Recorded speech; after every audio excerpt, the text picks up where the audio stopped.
Did you know that many hospice nurses can often sense when someone is nearing the end of life? It's not magic, just years of quiet, careful observation and recognizing subtle patterns that repeat over time.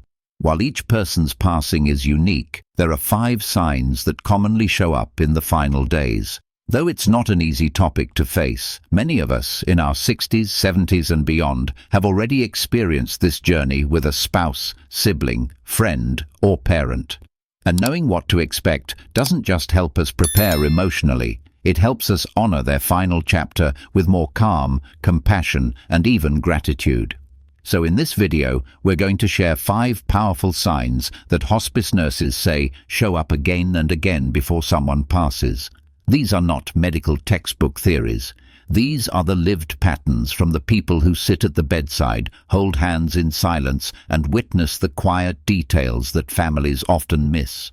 And if you're caring for someone right now, or even thinking about your own journey ahead, these signs may give you peace of mind, a clearer understanding, and maybe even a little more courage. Let's get started. Sign 1. Withdrawal from the outside world. One of the first things hospice nurses often notice is how a person begins to quietly pull away from the outside world. It's not sudden, it's subtle. A little less talking, a little more time with eyes closed. Phone calls go unanswered, and visitors are met with a soft smile but fewer words. It's as if the person is slowly turning their attention inward, towards something we can't see. This isn't about being sad or depressed. In fact, many hospice nurses say the withdrawal feels peaceful, even purposeful.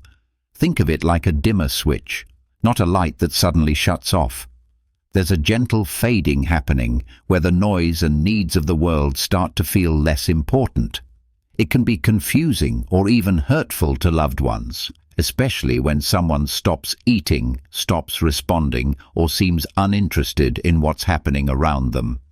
But from the nurse's perspective, this is actually a sign of the body and mind beginning to conserve energy for what's ahead. There was a man named Walter, 84 years old, who had always been the life of the room, stories, jokes, laughter. But in his last days, he asked for fewer visitors. He kept the blinds closed. He didn't want music or the television. When his daughter asked if he wanted to watch their favorite show one more time, he just smiled and said, "Not today." That's all.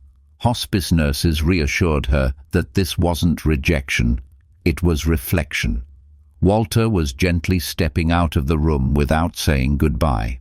Psychologically, this phase is about detachment, not coldness. Detachment. It's as if the body knows what's coming and starts preparing in a quiet, private way. And sometimes the most loving thing we can do is sit beside them, without needing anything in return. Sign 2. Changes in breathing. Patterns. Another powerful sign hospice nurses often witness is a noticeable shift in breathing. It may start with longer pauses between breaths, shallow inhales, or even rhythmic patterns that don't feel quite normal. This is called Cheney-Stokes breathing, and while it can be startling to family members, it's actually a common part of the body's natural winding down. The breathing might sound labored or irregular. Sometimes there are stretches of silence, then a sudden deep breath, as if the body forgot for a moment. To a loved one watching, it can feel scary, like something is going wrong. But nurses who've sat beside hundreds of people in their final hours often say this isn't a sign of pain, it's a sign of transition. The body is doing what it knows how to do, it's slowly letting go.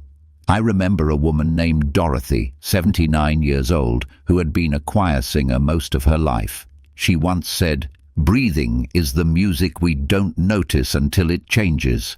In her final week, her breath came like quiet waves, sometimes quick, sometimes far apart. But in those moments, her daughter would just sit beside her and match her own breath to her mother's, soft, calm, steady. It brought peace, not fear.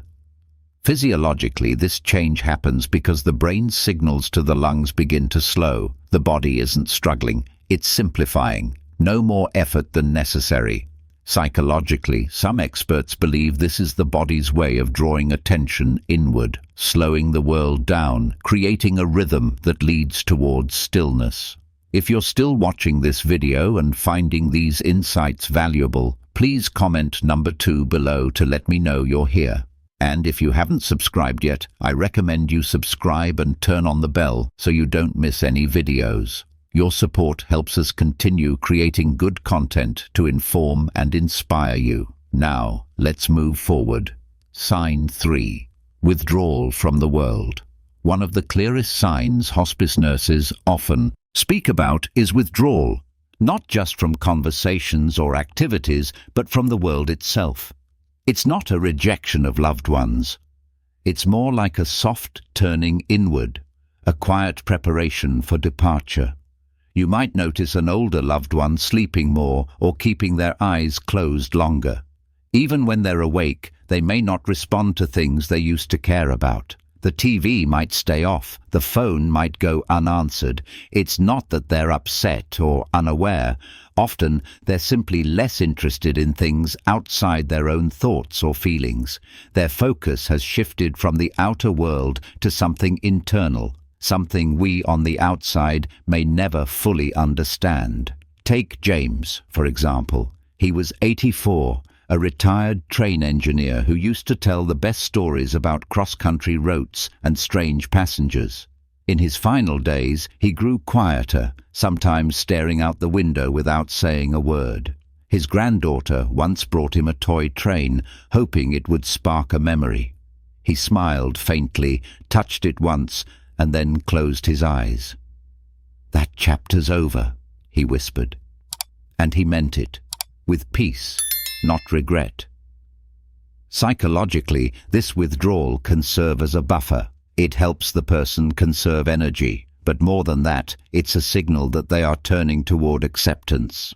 In hospice care, this phase is respected, not rushed, not interrupted. It's their time, their space, and giving them that space can be one of the kindest things we can do.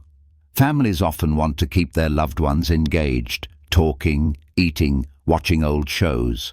That's a normal instinct. But what hospice nurses gently explain is that stepping back can be an act of love too, holding a hand in silence, being present without forcing presence. That's how we honor the transition. And for many, it's not sadness that fills that silence. It's softness, a soft letting go, a gentle closing of the book, one page at a time. Sign 4. Unexplained surge of energy. This one often surprises families and sometimes gives them hope that their loved one is getting better. But experienced hospice nurses know this sudden burst of energy can actually be one of the clearest signs that the end is near. It's called the rally, and it can be powerful. A person who hasn't spoken in days might suddenly sit up and ask for a favorite meal. Someone too weak to move might reach for your hand or suddenly start talking about old memories, as if they just happened yesterday. To the untrained eye, it looks like a recovery, but in reality, it's often the body's final wave of effort, like the last glow of a candle before it goes out. What makes this moment so emotional isn't just the energy, it's the clarity. Many people who've been confused or restless suddenly become lucid. They say things they've been holding on to. They ask for people they haven't mentioned in years. They sometimes express deep gratitude or give last bits of advice or forgiveness. I remember George, a 79-year-old farmer who'd been mostly unresponsive for 3 days. Then one morning he opened his eyes, asked for coffee, and told his son to take care of the apple trees in the south field. They needed more sun. He smiled, cracked a little joke, and asked for his favorite song. That evening he passed peacefully in his sleep. From a psychological standpoint, this rally may be tied to the body's adrenaline or final chemical responses. But emotionally, it gives families a gift. One last connection, one last exchange of love or laughter. The key is not to get caught in false hope. It's not a sign that things are reversing. It's a sign that something sacred is happening. And if you're lucky enough to be there during that surge, just be there. Listen. Be present. Say what you need to say. If you're still watching this video and finding these insights valuable, please comment number 4 below to let me know you're here. And if you haven't subscribed yet, I recommend you subscribe and turn on the bell so you don't miss any videos. Now let's move forward. Sign 5. Change in breathing patterns. When someone is close to death, one of the most noticeable changes happens in how they breathe. It's not always painful, but it can be startling if you've never seen it before. Hospice nurses are trained to spot these changes early, and they've learned to interpret them not as something to fear, but as the body's way of slowly letting go. The most common pattern is called Cheney-Stokes breathing.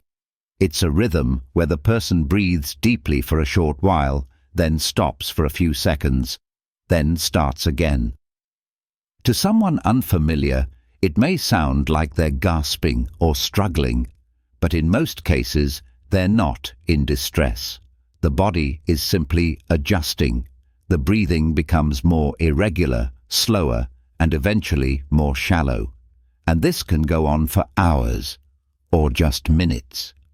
Another sign is what's called the death rattle. It's a wet, gurgling sound that happens because the person can't clear saliva or mucus from the throat. It may sound frightening, but hospice nurses often reassure families that the person is not choking or suffering. They're usually not aware of it at that stage.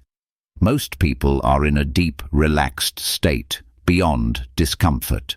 Nurses may adjust their position or use medication to ease the sound, but the main goal is comfort, not control. I remember a woman named Carol, 82, who had been unconscious for 2 days. Her daughter sat beside her the entire time. Then one evening Carol's breathing changed. It slowed down, paused, then started again. Just once or twice more. Her daughter held her hand the whole time. That quiet rhythm, though strange, gave her a chance to say goodbye, gently. She later told me it felt peaceful, like watching a tide slowly roll back into the sea. Breathing changes are often one of the last signs before death, but they're not something to panic over. They're nature's way of helping the body transition. As hard as it is to watch, it can also be a time to lean in closer, to whisper love, offer peace, and be fully present. That simple act of being there, calmly and lovingly, often means more than any medical measure. Final thoughts. If you've made it this far, I want to thank you. This isn't an easy topic, but it's one we all must face, either for someone we love or one day for ourselves. Knowing what to expect doesn't remove the sadness, but it can bring a calm confidence, one rooted in understanding rather than fear. Hospice nurses say that death in many ways is like birth. It has its rhythm, it comes with its signs. And just as a newborn takes its first breath into the world, the dying take their final breath out of it. Neither should be rushed, neither should be feared, just held, gently, lovingly, and with grace. If you've been beside someone during their final days, you know what a sacred moment it can be. The quiet hours, the touch of a hand, the stillness that follows. It's not about doing something heroic. It's about being there. That presence, your presence, is the most powerful comfort anyone can offer. So, whether you're preparing for what lies ahead or reflecting on what's already passed, I hope this video gave you something to hold on to, a little more clarity, a little more peace, and a whole lot more compassion. Thank you for joining us today. We'd love to hear from you. Leave a comment below and share one thing you learned today and how you plan to use it in your life. We truly value your thoughts, so please feel free to share them with us. Reading your comments inspires and motivates us to keep going. If you found this video helpful, please give it a like, subscribe, and share it with others. Your support allows us to keep creating quality content that informs and inspires. Thank you for watching. We can't wait to see you in the next video.